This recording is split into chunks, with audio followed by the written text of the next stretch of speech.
Bom dia, sexto ano. Na aula de hoje, a gente vai entrar no nosso principal conteúdo do terceiro trimestre, que é sobre o basquetebol, beleza? Então vamos lá. O basquete ou basquetebol, ele é jogado em uma quadra com uma cesta em cada extremidade e são duas equipes que jogam, né? Disputando a posse da bola, trocando passes entre si com as mãos. Cada time protege uma das cestas e tem como objetivo acertar a cesta adversária, arremessando a bola para que ela entre no ar e balance a rede. Para atingir esse objetivo, a bola ela pode ser quicada, driblada, passada, arremessada, rolada ou até tapeada. A equipe ganhadora é aquela que faz mais pontos, beleza? Então vamos começar falando um pouquinho sobre a história do basquete. Em 1891, o professor canadense James Naismith dava aulas de educação física na Associação Cristã de Moços de Springfield, em Massachusetts, nos Estados Unidos. No inverno deste ano, o diretor de Springfield College pediu para o Naismith que ele criasse um jogo que pudesse ser praticado dentro das quadras cobertas, pois o rigoroso inverno da região possibilitava apenas a prática da ginástica. E praticar qualquer esporte em campo aberto parecia ser uma fria, literalmente, para eles. Então a tarefa foi criar um jogo que estimulasse os jovens, que esse jogo fosse coletivo e empolgante e com pouco contato físico. Lembrando que uma das principais limitações era que precisava ser jogado em um ambiente fechado. Então, definindo aos poucos as linhas gerais do objetivo do jogo, Naismith definiu alguns pontos principais. Então, além de utilizar uma bola e estimular o trabalho coletivo, ele seria jogado com as mãos para diminuir a violência das jogadas. O alvo da bola seria alto e não na altura do chão. Então, assim, logo que ele conseguiu ter uma ideia de como funcionaria, colocou o jogo em prática. A bola era improvisada e os aros eram cestos de colher pêssego. Então, a altura dos cestos eram de 10 pés, equivalente a 3,05 metros, e a quadra tinha quase a metade do tamanho oficial de hoje em dia. Então, do formato inicial, ficaram o conceito de movimentação da bola e a altura da cesta.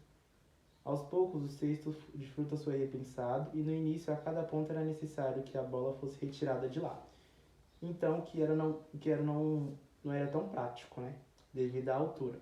Então, primeiro tiveram a brilhante ideia de abrir um furo no fundo e em seguida a evolução levou aos aros. E pouco depois, a tabela, que é aquela placa onde o aro é preso, foi inserida. Antes elas só tinham só o cesto de pêssego mesmo e depois eles fizeram um furo. Aí depois que eles vieram botar a tabela. Então, após as primeiras mudanças, os princípios de troca de passes com as mãos, não se movimentar segurando a bola e pontuar arremessando as cestas de vários se mantiveram. Então, a partir daí, o jogo evoluiu muito e novas formas de jogar surgiram. Em 1932, a Federação do Esporte foi fundada, a FIBA, que é a Federação Internacional de Basquete Amador, e em 1933 já existia a Federação Brasileira de Basquete, que foi substituída em 1941 pela Confederação Brasileira de Basquete. E já em 1936 aconteceu a primeira participação do esporte em Jogos Olímpicos nas Olimpíadas de Berlim, em uma tumultuada época à beira do início da Segunda Guerra Mundial, né? Então, nessa primeira Olimpíada, as medalhas para os vencedores da competição de basquete elas foram entregues pelo pai do esporte, que é o Naismith, o James Naismith, e os vencedores foram os norte-americanos, já mostrando a supremacia do país nesse esporte. Já falando ali a respeito da quadra, tá? Eu vou falar que a quadra é retangular, de formato retangular. A quadra ela deve medir entre 26 a 28 metros de comprimento e entre 14 e 15 metros de largura. O teto do ginásio ele deve ter no mínimo 7 metros, né, e não pode oferecer obstáculos para a bola no ar livre.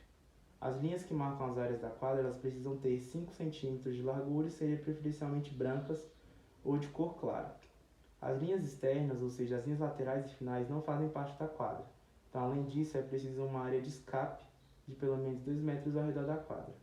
Isso sem mencionar que ela deve ser sólida, plana e não oferecer obstáculos para a movimentação dos atletas. Sobre alguns fundamentos, né? Fundamentos não.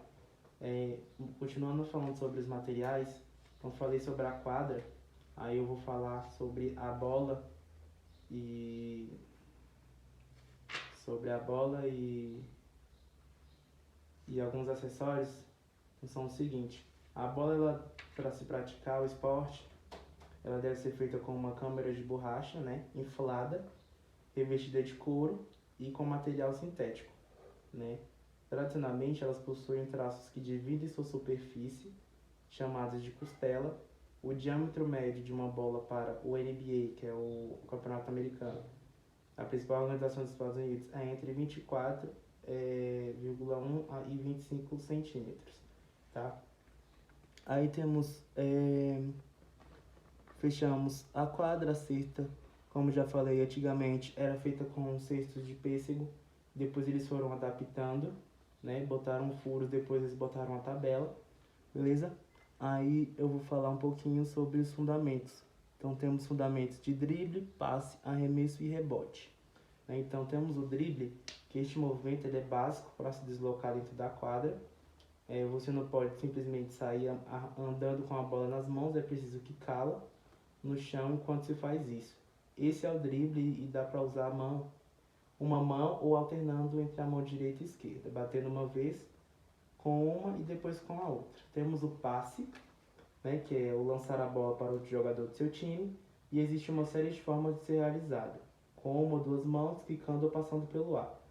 E existem vários tipos de passe, são eles o passe por cima, o passe picado, o passe de ombro ou o passe de peito.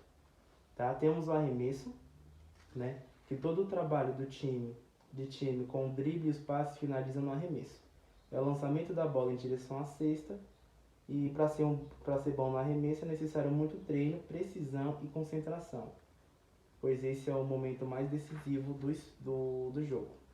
E temos o rebote, né, que é sempre que um arremesso não é convertido, ou seja, não acerta a cesta e vira ponto, o rebote pode acontecer. É quando o jogador do mesmo time ou do time adversário recupera a bola e ocorre o rebote. A partir daí, é possível fazer uma nova tentativa de arremesso, e se for um rebote ofensivo, partir para o contra-ataque. E se for um rebote defensivo, deve garantir a posse de bola para iniciar uma nova partida. Tá? E temos aqui alguns, antes de falar sobre os tipos de as posições dos jogadores, eu vou falar sobre alguns jogadores que foram destaques no esporte, né? Coloquei aí Michael Jordan e a Hortência, né? Michael Jordan ele é considerado um dos mais importantes jogadores de basquete. Ele jogou 15 temporadas na NBA pelos times do Chicago Bulls e o Washington Wizards, e foi um dos principais responsáveis pela popularização do basquete no mundo. Hoje ele é um empresário, né, fazendo do basquete um dos esportes mais praticados do mundo. E temos a Hortência, que é uma brasileira, tá? A Hortência, foi uma das maiores jogadoras de basquete do Brasil, né? Ela chegou a marcar 100 pontos em uma única partida. Ela é dona de uma medalha olímpica de prata e campeã mundial, e é a maior pontuadora da história da seleção brasileira de basquete, com 3.160 pontos em 127 partidas, e ela participou de 5 mundiais. Agora, falando das posições de jogadores, dentro da estratégia de um jogo coletivo, é possível selecionar os atletas para desempenhar funções e para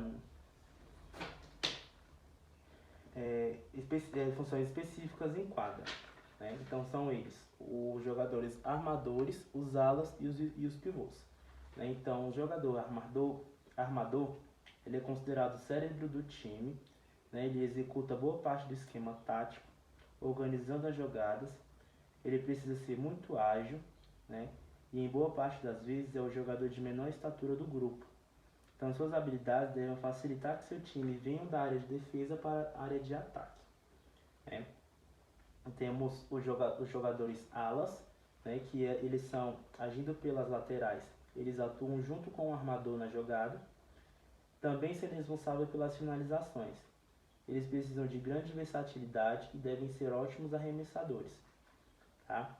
E temos os pivôs, que são os atletas de basquete que ficam ali perto do garrafão, né? Eles sempre estão perto da cesta e de costas para ela. Eles ajudam muito na defesa, fazendo bloqueios e rebotes e além de, na hora do ataque, realizar enterradas e bandejas. Possivelmente são os jogadores mais altos do time, né? E uma característica do basquete é que o time todo vai para o ataque e para a defesa, deixando a partida muito energética e rápida, tá?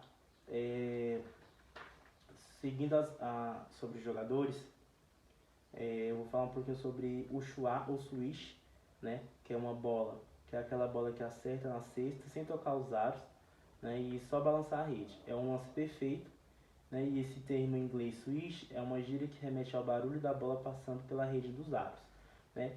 Falando sobre essa jogada de bola na cesta, a gente pode também falar sobre as enterradas, né? Que nem só com arremesso se consegue ponto no basquete. Então temos as famosas enterradas, né? Que durante as décadas de 1940 e 50, o jogador e medalhista olímpico de basquete Bob Cooley, ele foi visto praticando a enterrada durante alguns jogos, né? E essa jogada ela foi vista como polêmica, porque ela chegou a ser até banida das quadras norte-americanas. Então, e outra jogada também é a bandeja, que ela acontece quando o jogador ele se aproxima da área do garrafão e dá 2 passos sem driblar com a bola, colocando na altura do aro. Esse é um dos poucos momentos em que o atleta ele não precisa bater a bola no chão ao se mover, né? Sendo que ele só pode dar 2 passos. Então, o primeiro para se aproximar da área e o segundo para dar impulsão e chegar perto do aro, né? E temos aqui algumas regras do jogo e regras da arbitragem. Regras do jogo é que são 5 jogadores em cada time, sendo que o número de substituições é livre. Correr segurando a bola não é permitido, além de 2 passos, sendo que para se locomover é preciso driblar com a bola. A pontuação ela varia conforme a origem do arremesso e existem marcações no chão que auxiliam a contar quantos pontos o atleta fez. Então, se for de um lance livre, o atleta ele vai converter 1 ponto. Partido da área de 2 pontos dá 2 pontos, logicamente, da área de 3 pontos. Então, a partida é dividida em 4 tempos de 10 minutos, sendo que o intervalo entre o primeiro e o segundo tempo é de 2 minutos e em seguida um intervalo de 15 e posteriormente por mais intervalo de 2 minutos entre o terceiro e o quarto tempo. Em caso de empate, acontece mais 5 minutos de jogo, sendo que se ninguém ganhar ao fim desse tempo, serão acrescidos mais tempos de 5 minutos até algum time ganhe, com um intervalo de 2 minutos entre eles, né? O tempo da partida só conta quando a bola está em jogo. Assim que um dos dois times consegue a posse de bola, ele tem 24 segundos para tentar um arremesso. Quando o time consegue o rebote, ele inicia outra contagem de tempo. Em cada tempo, o time pode acumular 4 faltas ao todo, e se ocorrer a quinta, o time adversário tem direito a 2 lances livres a cada falta que sofrer. Se o jogador ele cometer 5 faltas ao longo do jogo ou cometer uma falta desqualificativa, ele é expulso da quadra, né? E existem faltas que não cabe o lance livre, então a bola é colocada novamente em jogo com o lançamento pelas linhas laterais, né?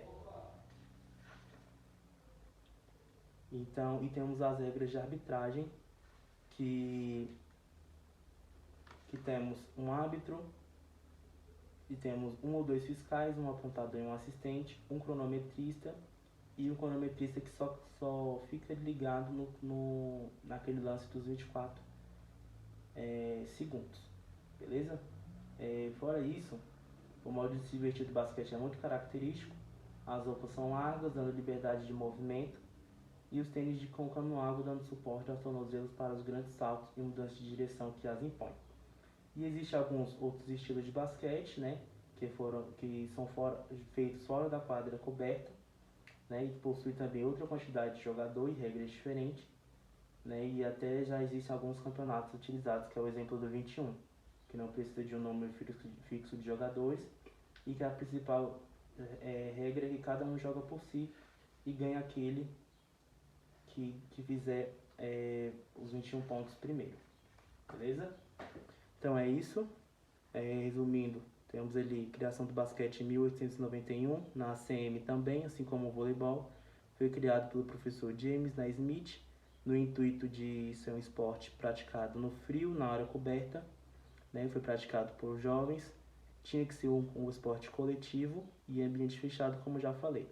FIBA significa Federação Internacional de Basquete, né? Falei sobre as regras da quadra, cesta e bola, os 4 fundamentos, que é o drible, passe, arremesso e o rebote. O outro ele rebate, mas é rebote, tá? Temos os 3 jogadores com suas devidas funções e as regras de jogo e a quantidade de árbitros, beleza? Então é isso, e qualquer dúvida, estou à disposição de vocês.